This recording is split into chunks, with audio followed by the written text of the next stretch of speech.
The leaders need to do better. The institutions, African Union, ECOWAS, they need to do better. We need to strengthen those institutions so they are not seen as an ECOWAS of leaders or an AU of leaders, because that's all we see from the people perspective in conferences with themselves. And we don't see them engaging the people. And when you have young people who are facing unemployment and they feel disengaged from society, Baba talked about inclusion. They don't feel included after election day. We should expect very high levels of frustration. And so when you see research that says that, for instance, 51% of Ghanaians think that where there's abuse of elected power, a coup d'etat is the solution. It's actually easy to understand because the last coup in Ghana was 44 years ago. So a lot of when there's coups, ECOWAS is very loud in condemning coups. But when there's constitutional manipulation or flawed elections, ECOWAS would deploy quiet diplomacy. That's why the people are not happy. With the management of the electoral. Thank you very much. In 2015, at a time when the country was trying to re-emerge in its democratic image, to get a new image out of its democratic process, you managed very successfully, I would say, one of the examples of how elections should be run on this continent. We celebrated you back then, but I must say, I am sure that in those moments, there must have been a time when behind closed doors, you received some phone calls you didn't want to receive. You got some pressures that you didn't want to get. I'm trying to figure out at a personal level, what was the cost of you running an election that high stake?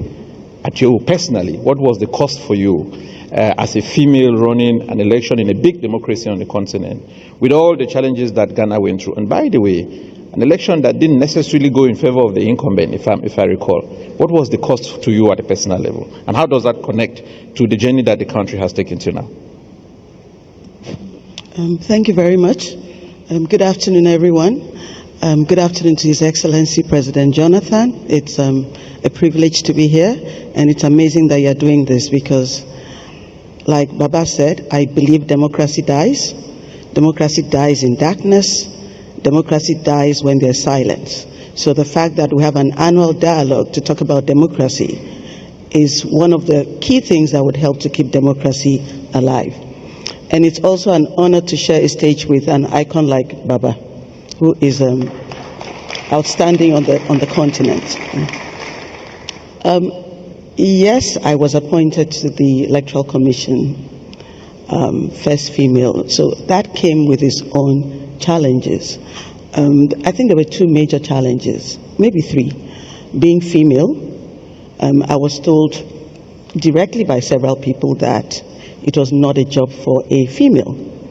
Even my own father expressed the same fear. It was like, this is not a job for a woman. A lot of people thought I was too young, especially because I was coming after a legendary figure, Dr. Farijan, who had been there for more than 20 years. So the ageism, the sexism created their own problems. But there were also the normal... How old were you then? I was appointed in 2015. I was 46. 6. There are the usual troubles that come with chairing an electoral commission. I don't think those ones were unexpected. It's a job that everyone who's held it, I speak to my colleagues, especially across the African continent and the Commonwealth, and everybody has very similar challenges. There's misinformation, there's lies, there's attacks on everything you do. That kind of comes with the territory, so it's almost to be expected. But I think when you're a woman, it can take a different dimension. In terms of personal cost, I wouldn't say the phone calls and the pressure were the issues. Most people know I'm quite stubborn. So the kind of calls you think I received, I probably did not even receive because they knew I would not be amenable. The cost was really on a very personal level. Attacks on my family, concerns about the safety of my children and my wider family. there were a lot of lies, and so the whole fabric of the family was affected. It's either they were worrying for themselves or they were constantly worrying about your own safety. My dad was still alive at the time, so that created other challenges. There was a time that a political party mob surrounded my dad's house, that they were going to burn it down because of actions they felt I had taken. So those were the kinds of personal pressures that as a woman, as a mother, as a daughter, as a wife, as a sister, you have to deal with. So those ones were more worrying than the pressure of people calling you to say, do this. I mean, if they say do it and it's not in line with the law, it's an easy answer. I won't do it because it's not in line with the law. So that didn't really bother me too much. No. Thank you very much. Is the continent suffering from a crisis of institutions, or as somebody would say, a crisis of strong men? I don't think it's just the continent. I think it's a global crisis of leadership. We're seeing even democracies that are over 200 years old grappling with very similar issues to what we are also trying to grapple with. In the case of Africa, specifically West Africa, I would think it's a crisis of both. It's a crisis of institutions not having the independence and the structures that they should have to support democracy properly. And so it makes the strong men seem even stronger. We talk about democracy backsliding. And yes, it is. All the statistics, the data shows that democracy is backsliding in Africa. But why is it backsliding? It's the same old issues. It's manipulation of constitutions. It's the clamping down, closing down of the civic space. It's flawed elections, or elections that the people, the voters, do not accept as credible elections.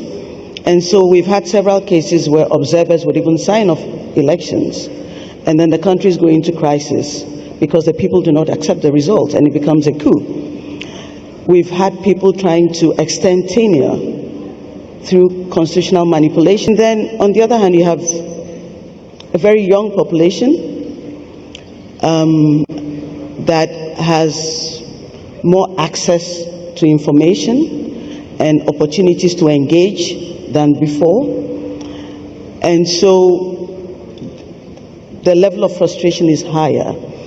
And when you have young people who are facing unemployment and they feel disengaged from society, Baba talked about inclusion. They don't feel included after election day.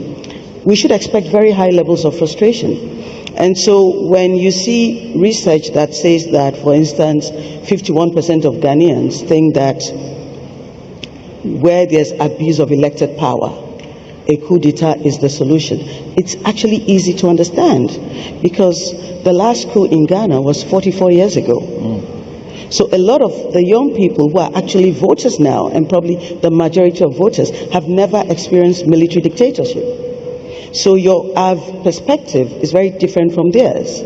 And so when they see abuse of power, they see corruption, they don't see access to power, they don't see any opportunities for inclusion, for having a say in how they are governed, we should not be surprised at the results we're getting. And so ultimately we need to do better. The leaders need to do better. The institutions, African Union, ECOWAS, they need to do better. We need to strengthen those institutions so they are not seen as an ECOWAS of leaders or an AU of leaders, because that's all we see from the people perspective in conferences with themselves, and we don't see them engaging the people.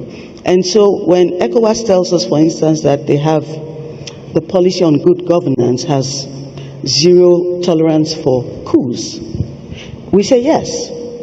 But when there's coups, ECOWAS is very loud in condemning coups. But when there's constitutional manipulation or flawed elections, ECOWAS would deploy quiet diplomacy. That's why the people are not happy. Thank you very much. Charlotte, looks like you touched a nerve. I'm going to come to the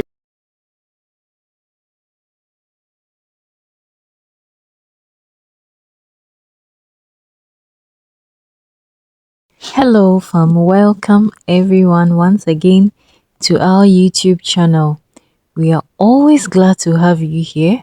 It's a beautiful day today, and we are super grateful for your presence with us today.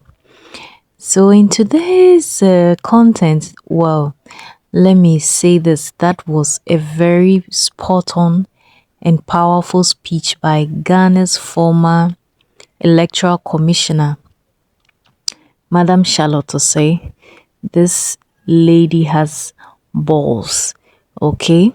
She has said in summary what most African leaders have refused to address. She has said it just spot on. Okay, so this is a special program titled the Democracy Dialogue for this year. It's an annual program, and a lot of dignitaries, African dignitaries, showed up. I think that the whole discussion about democracy should be looked at again. Sometimes I ask myself, who actually brought democracy? Because what we are seeing, witnessing in Burkina Faso, it's not democracy. It's what they term as a coup or a military regime. Yet they are giving us tangible, visible results than the so-called democracy that most of these countries, especially African countries, are practicing. And so, yes, she touched on the youth feeling disengaged from the whole democratic system. Our whole electoral system has been flawed, coupled with corruption here and there. If you don't have money, you cannot enter into politics. So this whole democracy thing has been contaminated.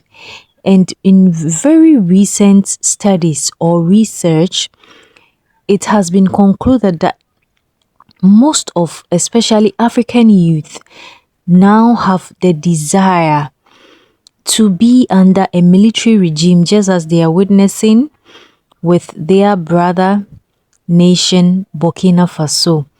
You know, this democracy thing is not attracting the young people of today anymore.